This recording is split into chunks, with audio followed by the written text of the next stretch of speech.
صبح‌ها اضطراب داری؟ صبح‌ها اضطرابتو تماشا کن. مشکل تو با اضطراب چیه؟ آقا سوال، مشکل تو با اضطراب چیه؟ چرا دوستش نداری؟ چرا ازش بدت میاد؟ چرا فکر میکنی نباید باشه؟ دقت کن، فکر میکنم نباید باشه، دوستش ندارم، نمیخوام باشه، همه اینا غیر ضروریه. هست حسش کن. باورت میشه راه حلش فقط همینه؟ نه قرصه؟ خب تو مدیتیشن ما چه کار میکنیم؟ نه قرصه، نه روانپزشک، نه نمیدونم آلفا، نه هیچ چیز دیگه. اضطراب تو حس کن. من الان اضطراب دارم. از کجا میدونم اضطراب دارم؟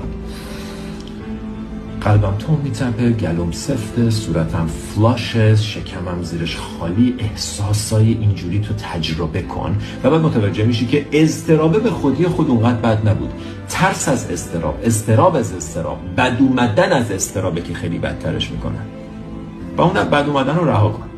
اون انرژی پشت اضطرابو که باعث میشه اضطراب شدیدتر بشه رو رها کن. شوناتو ریلکس کن. من الان اضطراب دارم. چی جالب. مگه قرار بوده زندگی کنی بدون اضطراب؟ مگه قرار بوده زندگی کنی بدون غم؟ مگه قرار بوده زندگی کنی بدون خشم؟